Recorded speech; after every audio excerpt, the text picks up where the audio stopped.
Alam niyo ba naging republic yung Negros dati? Nung nanalo po yung Amerika sa gera, gusto po ng Negros na sumama sa Amerika. Negros Occidental. Famous for Mascara Festival, its art district, and the tastiest chicken inasal. In this video, samahan nyo ako na i-tour ang isa sa mga ancestral and historical houses sa Pilipinas. At dito lang yan, sa Silay City. Ang tinaguriang Paris of Negros Occidental.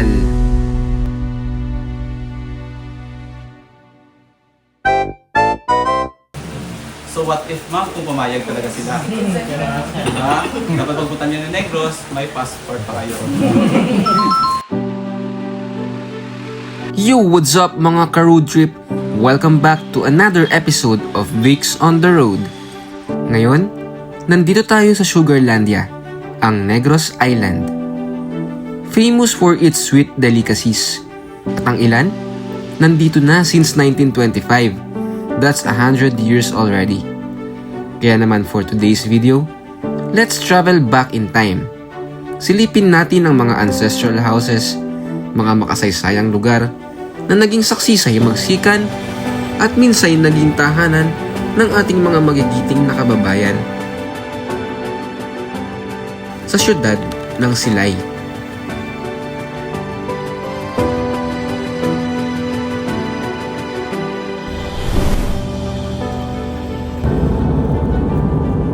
Ano pang hinihintay nyo mga ka-road trip? Samahan nyo ako sa Hofilenia Ancestral House na itinayo noong 1934 at ngayon ay sikat sa kanyang art collection. Makasaysayan din ang tahanang ito kasi nagsilbi rin itong Japanese headquarters noong World War II at naging istasyon ng mga Amerikano. Ito lang naman ang kauna-unahang ancestral house sa Silay na binuksan sa publiko para ipagmalaki ang husay nating mga Pilipino. So ito yung regalo sa mag-asawa 1929 kasi sila kinasal. Ito yung mga regalo na dati. At saka ito din yung tawag na Mariposa sofa or butterfly sofa. Kasi parang butterfly yung design. At saka made of kamagong ito. Kasi sir, kung naligaw ka dito sa bahay, dito ka nakaupo. So dito naman yung babae yung ligawan mo. Siyempre, nanay niya sa gitna. Kasi ito yung design niya. Kasi dati daw pag nahuli daw kayo may magawang mali, kasalan ka kayo. Okay? Pwede tayo pictures o video dito, walang problema sa baba. Pero pag akitang sa taas, second floor, bawal mo kami. So yan po yung si Ma'am Melly, yung body dancer na isang anak. So alam niyo ba kung anong sukat ang baywang niya nung mabali siya? 24. Ano po? 24. So wrong. 20. Wrong. Wrong. Ano yung tanong ko yan? Isa lang? Ilang taon? Sukat ang baywang. Ay, sukat ng mewa. Yes, so 18 po. Nga ba may 18 dito?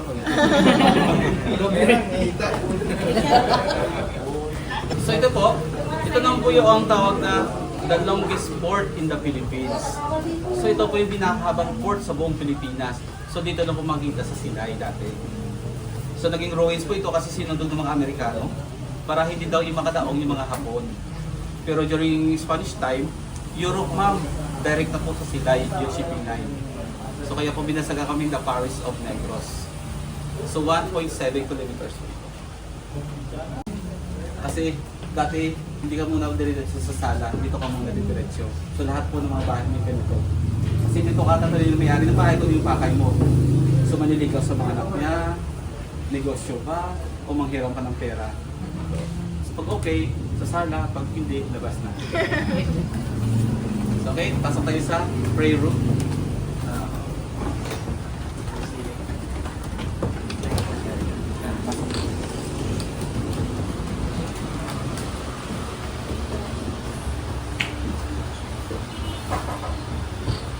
So mag-yes tayo dito, mag-yes tayo para makapasok yung dali. Pasok po, pasok.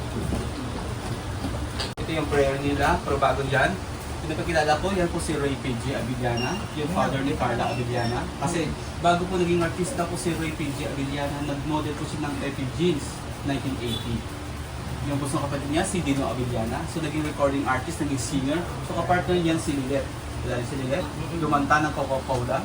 So naging yung sa GMA din nagwaganap sa mga nanay din, di ba? At saka siyempre, yan po yung alamat ng Mundok Bangkay. Si Sir Rene po yung nag-choreograph niyan. Yan yung kanina niyo may puti yung buhok.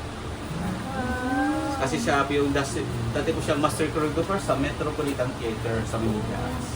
At saka din po nagturo si Sir Ramon Opilenia ng printing making lesson. So sa likod niyo may printing press po dyan. Yan po yung gamit nila, nagturo po sila ng printing making lesson.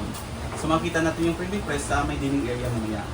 Pero ito po si Ramon Opilenia, yung pangalawang anak na nag-convert ng bahay to museum. So kuya siya ni Sir Rene. So kaso namatay sa 2021 dahil sa prostate cancer. Pero bago doon, yung kapanahunan niya pa, so yung first Filipino na nag-model ng bikini trunk sa abroad. Siya din yung first Filipino na na-feature sa Reader's Digest. So ito yung original painting ko ni Conrado Hudet, makikita natin sa taas. So local artist namin dito sa Silay. Sa kalip po sa Ramon Opilenia, doon po yung dahilan kung hindi nasira yung mga bahay ito ng mga assistant house. Kasi dati, dito sana yung inilagay yung main highway. So na-alarma siya kasi baka masira yung bahay. Sunod-sunod po siya kay Marcos kung pwede ilipat. So swerte po nalipat yung main highway sa may plaza namin.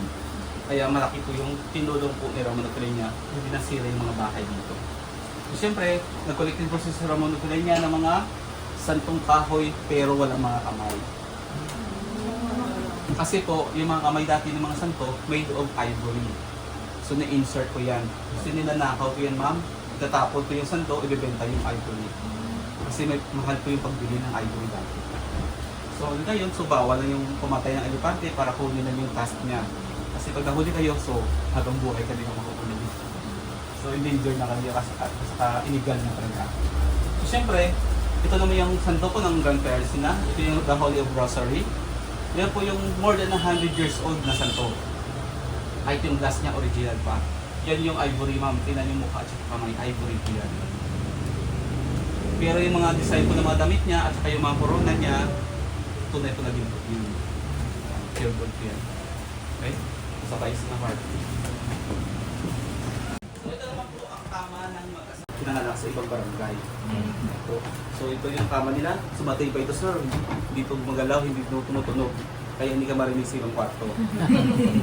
Siyempre, yun ang nanay nila yung nanalo siya ng Carnival Queen, yung gown niya, nakatago pa yun sa baon niya.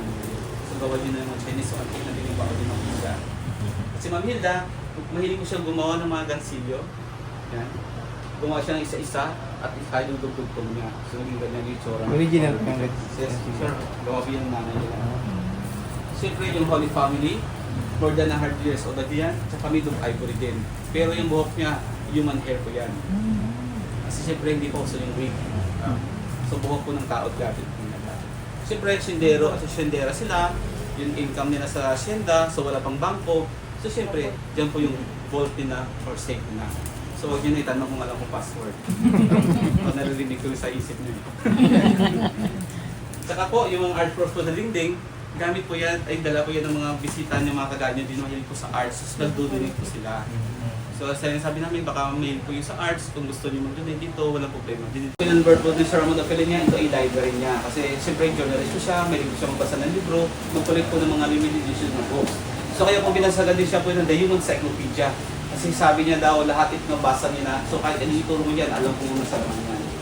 So siyempre, nagko-collect po siya ng mga iba't ibang souvenirs sa iba't ibang lugar. So ito po, yung mga iba't ibang souvenirs na gawa. So gaya ito, kilala niyo, yung paliit na paliit.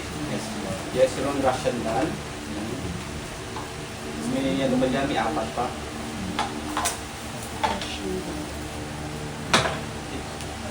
Ito naman, from Japan. Yes, Darumadal. Pero isang ibang version po ito, so kasi ito yung sa laman niya. Kasi yung isang version po ng Darumadal, walang mata.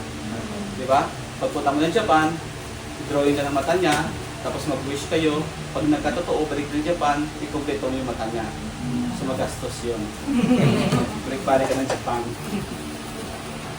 So ito naman from Japan din, tawag dito Kokishi doll. So, the smallest doll from Japan. So may wood, babae at lalaki. So mas malaki po yung buti na bigas sa isang doll. So lagay ko dyan, pwede yung picture.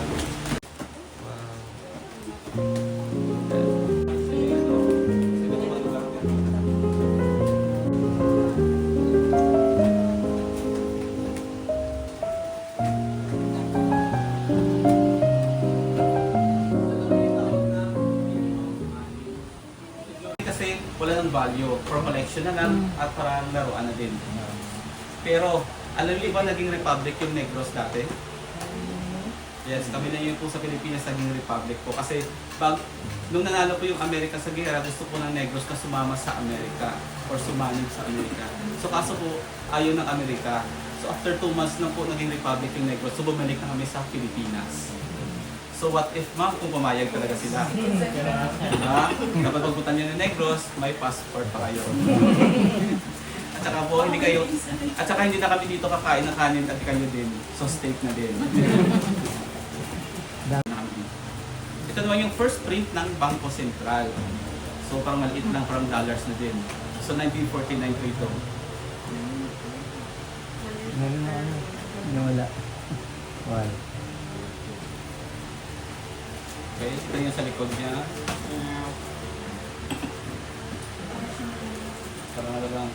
Parang tigil. Sabi po na Sir Ramon, nagturo ko siya ng printing making lesson. Ito yung old printing press. Ito yung sample na tawag nilang wood cut. Wood and curve. Yung ibig sabihin ng wood cut. So magka-curve yung mga letters, design na gusto mo. So dapat yung letters nakabaliktad. Siyempre kung tingnan mo yung sa may mirror, magiging sakto yan. So Martin Aquino. Yan. Kung may wood cut ka na, lalagyan mo ng ink. So depende sa kulay kung gusto mo. So tapos, ipapatong mo sa papel, sa metal, plastic, or ano gusto mo. Tapos, i-adjust mo yung height niya. Siyempre para makalusot yung kahoy. Tapos, i-roll mo siya. So maiipit siya, kaya tinawag na printing press. Ito yung sample po gawa ni Sir Ramon of Villena, 1971. Pag may number of counts, ibig sabihin prints. Pag walang number of counts, ibig sabihin painting. So kami number of counts, so prints ito. So 1/18, 18 po nagawa ni Sir Ramon, ito yung number 1 niya. So depende din yan sa artist.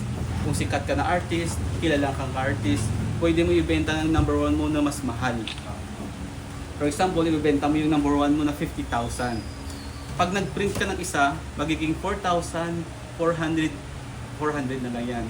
So kasi habang bumaba, yung padaming gawa mo, pababa yung presyo. Siyempre, kung gusto mo mas mahal, mag-print ka lang ng isa. So maging 1/1 na yan, siraan mo dapat yung woodcut mo para wala nang copy. So walang copyright. Marami pang matututunan at matutuklasan sa Hofelenia Ancestral House. May mga obra ni Luna, Rizal, Amorsolo, at iba pang mga kilalang Pilipino. Bisitahin nyo rin ito sa susunod na punta nyo sa Negros Occidental. Napakayaman sa kasaysayan ng Silay. Maraming iba't ibang ancestral house. Bawat isang tahanan, may kwento.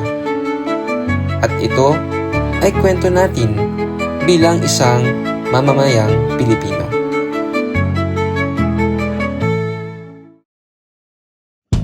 Don't forget to subscribe and see you on our next video.